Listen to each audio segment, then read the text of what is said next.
eu comecei a morar, em 1942, 43, mais ou menos. A mamãe veio morar aqui no bairro de São Gerardo. Naquele tempo, ainda tinha os bondes que passavam na Avenida Bezerra de Menezes, hoje em dia, né? E também a fábrica da Siqueira Gurgel fabricava sabão, sabonete, óleo de cozinha. O prédio foi construído em 1919, ocupava desde a Bezerra de Menezes, esquina com a antiga José Bastos, que se chama hoje José Jataí. Ocupava um espaço de um quarteirão enorme, que ainda hoje o mercado que está lá no local ocupa. E era uma firma importante em Fortaleza porque ela tinha aqui um time de futebol, que era o Usina Ceará, que fazia parte da primeira divisão, era um time bom. Fabricava os sabonetes Sigel, né, que é as iniciais de Siqueira e Gurgel, inicial de Siqueira e o final de Gurgel. Sabonete Sigel marcou época, deixaram de fabricar e 20 anos depois voltaram a fabricar, com outro rótulo, é diferente. E, por fim, a firma deixou de funcionar, né? Não sei exatamente as razões, mas acabou a fábrica. Ela tinha óleo, né? Fabricava óleo, artefatos extraídos de óleo, né? Tinha gordura de óleo para vender, que depois as pessoas substituíram pela soja, né? Óleo de soja. Então tinha várias atividades dentro da mesma firma, né? O campo de futebol pertencia à fábrica de Siqueira Gurgel.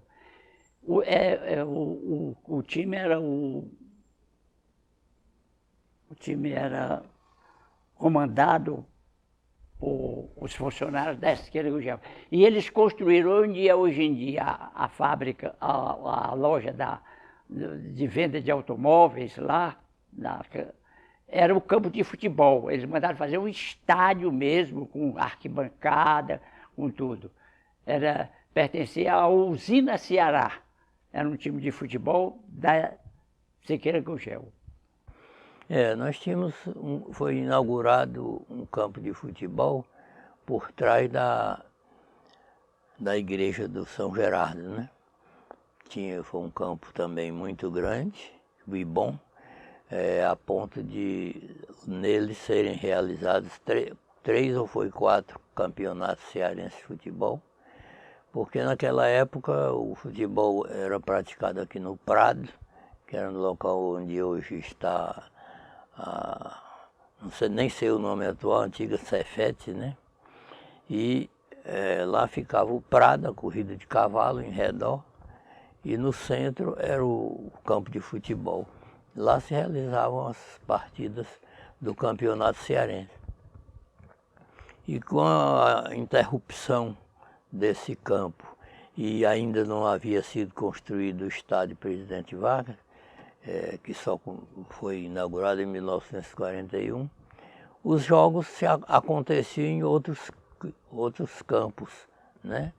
E os campos oficiais chegaram a ser...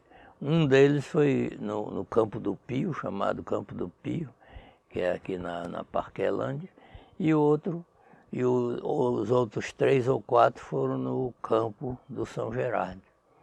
Então, em 2 deles o Fortaleza foi campeão cearense e uma vez foi o Ceará. Anos depois foi que veio aparecer a Hospedaria Getúlio Vargas. Eu me lembro, eu com 12 anos, 1942, houve uma seca forte. Chamados flagelados.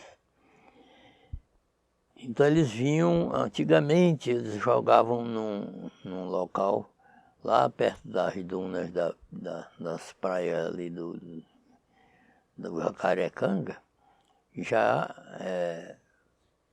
eles chamavam era um campo de concentração de flagelados, né? Então esse nome tornou-se pejorativo na época da guerra por causa dos campos de concentração do Hitler, né? Então deixaram de chamar de campo de concentração. Então eles passaram a fazer essa concentração de flagelados na rua Olavo Bilac, né? Que fica também no Alagadiço. Então eles fizeram uma ponte sobre o riacho, passava a rua e logo em seguida tinha a igreja do lado esquerdo e a hospedaria Getúlio Vargas, né? Primeiro foi concentração de flagelados, depois hospedaria. Então eles passavam, iam lá, comiam lá, dormiam lá. Era uma hospedaria. Então isso durou muitos anos e ficou conhecida a hospedaria Getúlio Vargas na cidade, bem conhecida, né? Hoje em dia o pessoal já esqueceu, porque não tem mais, né? Mas foi bem conhecida. E foi onde eu vi a primeira leva de afragelados, chamava afragelados, aqueles sertanejos que vinham para Fortaleza. E aquela casa onde hoje em dia é o Instituto dos Cegos, ali no São Gerardo, é um casarão grande, e o sítio que saía aí até muito distante. Eles abrigaram os afragelados lá. Depois, anos depois, foi que no governo já de Getúlio Vargas, eles mandaram fazer a hospedaria. A Darcy Vargas, que era a esposa do Getúlio Vargas, ela mandou fazer a hospedaria. Quer dizer, foi onde acomodaram pessoas que vinham, digamos, de situações da seca, aquela coisa assim. Na época da guerra,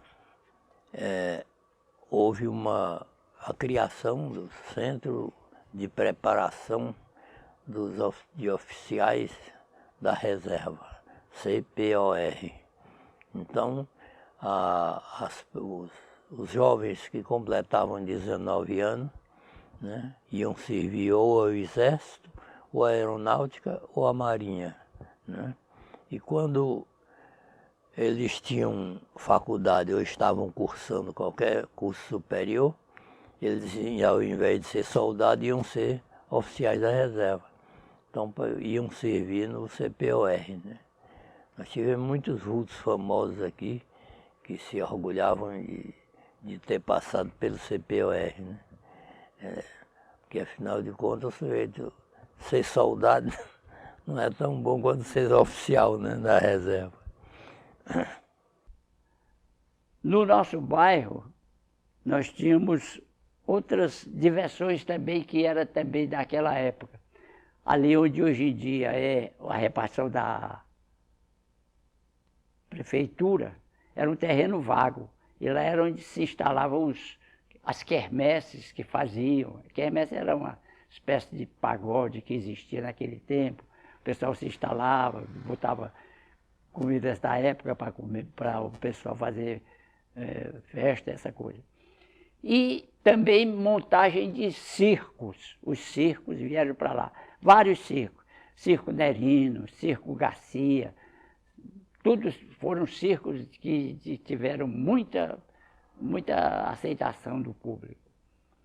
Quando eu era menino e rapazote, a avenida, quando saía da Praça Paula Pessoa, dali do Mercado São Sebastião, era uma rua estreitinha, muito estreita, com calçamento boleado, que quando os ônibus paravam de um lado, a gente pensava que ia virar. Então chamava-se Rua Juvenal Galeno. Depois de uns 3 ou 4 quarteirões, que equivale hoje ali perto do trilho do trem, né? Você sabe onde era que passava o trilho, é que ela me enlarguecia de uma vez, assim, né? né, por lado esquerdo. Então ela continuava larga até um certo ponto. Quando chegava lá em cima tinha um pomar de ficus, árvores, né, de um lado da avenida. A avenida ficava estreita de novo, tinha esse pomar de ficus. Lá embaixo eles faziam uma feira livre, né? Toda semana tinha uma feira livre. E essas árvores só foram derrubadas na construção da avenida, que foi quando alargaram o início, né? Porque do lado esquerdo ela era estreitinha, porque do lado esquerdo tinha uma venda de flores do Fujita. Ele vendia flores, porque ali era um riacho e o terreno era bastante úmido, ele aproveitava para plantar flores e vender. É no local onde é hoje o Açaí, Mercado Açaí. Então, foi feita a avenida na época do Murilo Borges, aí ele alargou o começo, fez ela toda uniforme, derrubou os ficus e derrubou também na altura da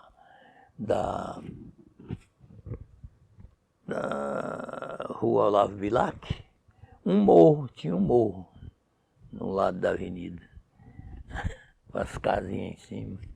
Ele cortou esse morro para fazer a avenida até a Doutor Perberg.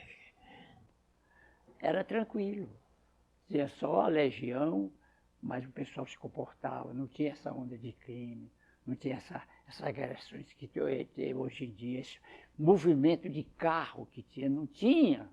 Era uma coisa normal, tranquila.